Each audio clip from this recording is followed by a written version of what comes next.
अभिनेत्री शिल्पा शेट्टी हिचा पती राज कुंद्राला चौकशीसाठी सध्या ईडीनं समन्स बजावल्याचं पाहायला मिळत आहे। 2 दिवसांपूर्वीच राज कुंद्रा यांच्या घरावर ईडीनं छापे टाकलेले होते।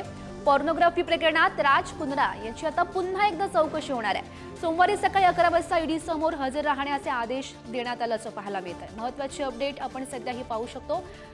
राज कुंद्राला चौकशीसाठी ईडीनं समन्स पाठवलेला आहे। अभिनेत्री शिल्पा शेट्टीचा पती राज कुंद्रा याला चौकशीसाठी ईडीकडून समन्स पाठवण्यात आलाय।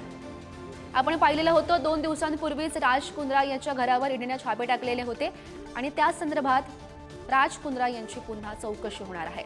आणि या संदर्भात अधिकची माहिती जाणून घेऊयात। आमचे प्रतिनिधी श्रेयस सावंत सध्या आपल्या सोबत आहेत। श्रेयस, आपण पाहतोय राज कुंद्रा यांची पुन्हा एकदा चौकशी होणार असल्याचं समजतंय। म्हटलं तर 2 दिवसापूर्वी ईडीच्या चौकशा हे राज ठाकरे आपण बघतोय तर राज कुंद्रा ह्यांच्या प्रत्येक ठिकाणी झाली होती। मग ते आपण 14 ठिकाणी करत शिल्पा शेट्टी आणि राज कुंद्रा ह्यांच्या घराबाहेर पण झाली होती। पण एकंदर म्हटलं गेलं तर आता समन्स राज कुंद्रा यांना मिळालेत आणि राज कुंद्रा यांना समन्स मिळाल्यानंतर आता मंडेला म्हणजे सोमवारी त्यांची चौकशी पण होऊ शकते असं आपल्याला कळतंय। एकंदर पाहिलं गेलं तर पॉर्नोग्राफी केसमध्ये, मनी लॉन्ड्रिंगमध्ये राज कुंद्रा यांना या सगळ्या गोष्टी पाहायला मिळत आहेत आणि आता चौकशीच्या अंतर्गत काय होईल याकडे गौरी लक्ष लागलंय। हो, नक्कीच श्रेयस, या सर्व घडामोडींवर असंच लक्ष ठेवून राहा। तुर्तास धन्यवाद दिलेल्या सविस्तर माहितीसाठी।